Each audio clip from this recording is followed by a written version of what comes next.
ฮ้อนเหรอมันย้อนไป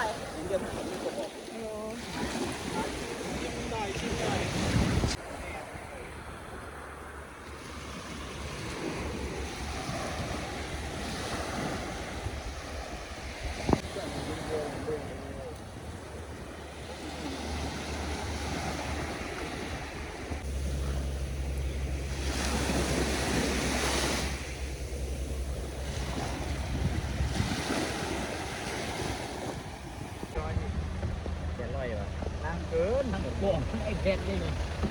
มันขี่อยู่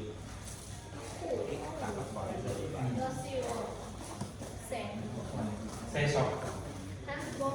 สีย่องสมุดสีแค่ครับ สวยอันนี้งานใครคะ อันนี้งานอาจารย์จิอ๋ออาจารย์ชิ้นนี้ไม่ใช่คุณอีวิกซื้อไปเลยชิ้นใหญ่อันนี้สเก็ตอ๋อสเก็ต นี่สเก็ตเหรอ เพราะงานจริง5 เมตรไง สเก็ตโอ้โหว้าวเจ๋งนะเป็นสเก็ตน่าสนใจมึงรีวิวว่าสเก็ตจำยูอะไร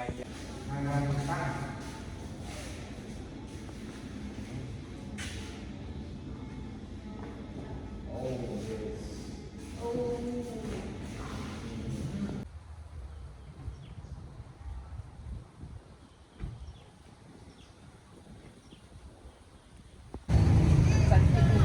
มีตัวอย่างอยู่ทำขึ้นเป็นจะมันตัวตี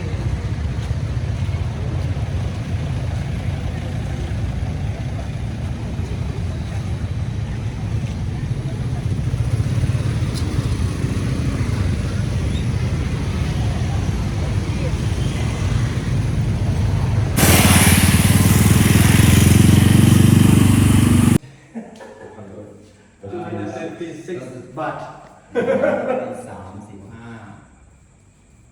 โอ้สุดท้ายคืออะไรก็เสียอย่างนี้เนี่ย I can give for free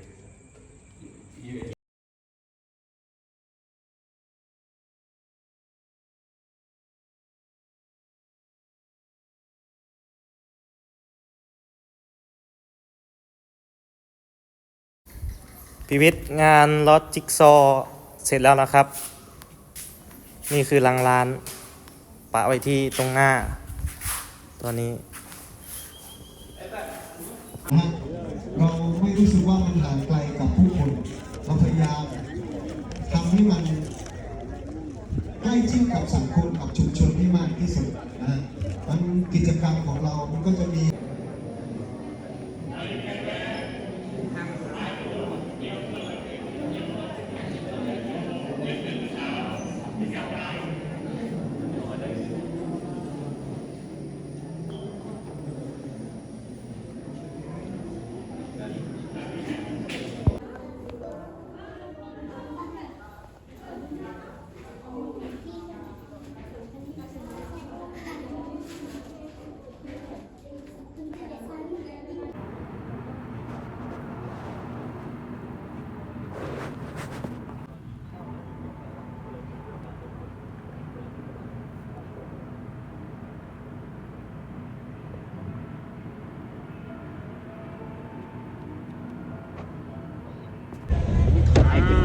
เที่ยวทะเลครับไปเที่ยวทะเลครับเที่ยวทะเล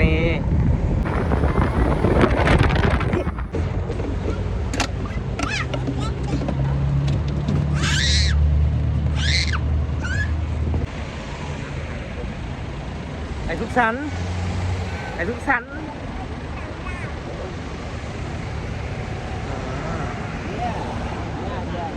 ชูมือชูมือขึ้นมาไปยืนที่นั่นเลยไปใส่ไปทะเลไปทะเลไปทะเลไปทะเล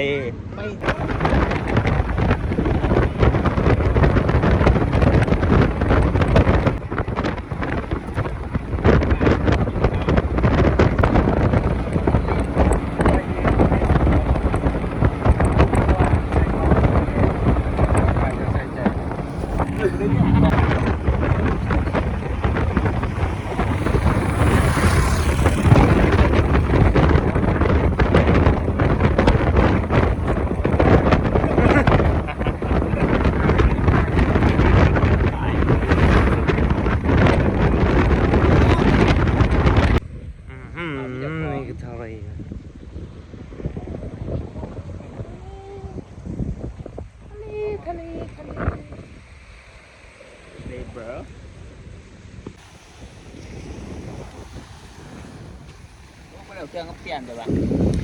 เค็มบ่เค็มบ่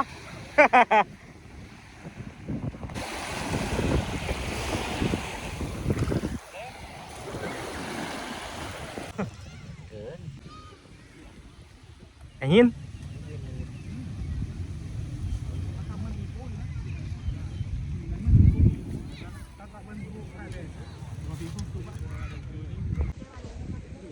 What's up?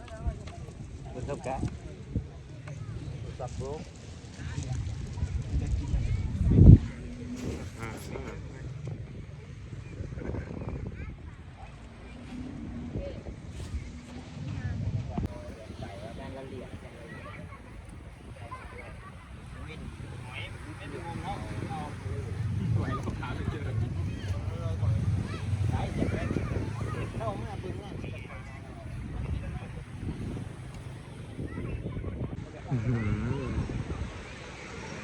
เที่ยวทะเล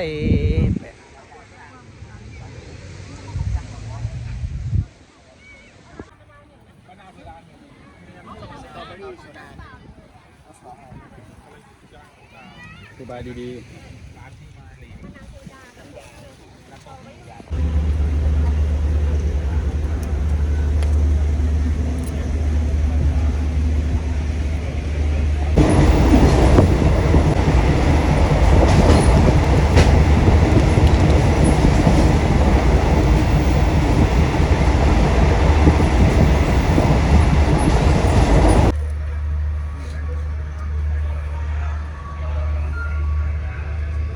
รถด่วนพิเศษทักษิณขบวนที่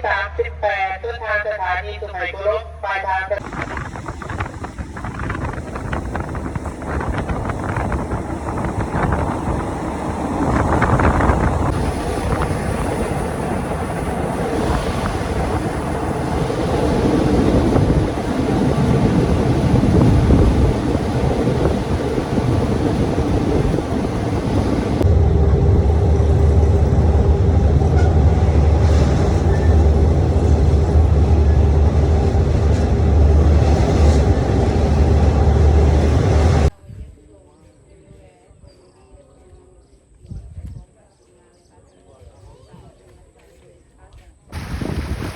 มัตชู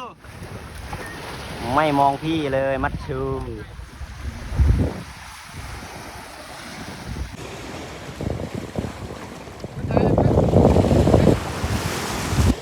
มีอ่องเลยไว้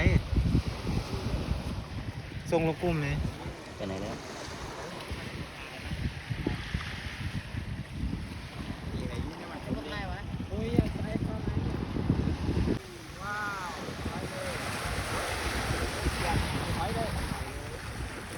อะไรอ่ะไหนดูหน่อย ทำทองค เดี๋ยวถ่ายรูปแป๊บนึง ำเพราะว่าเราจะไม่สะสมบัว ดูสตาร์พีก็ข่อยก้มหน้าแล้วไงตัวนี้คะแนนพีผู้เดียวก่อนเลยอันหนาเลยครับผมถ่ายจ้องตาสิคะจ้องตาสิ นี่นะโต้คุณ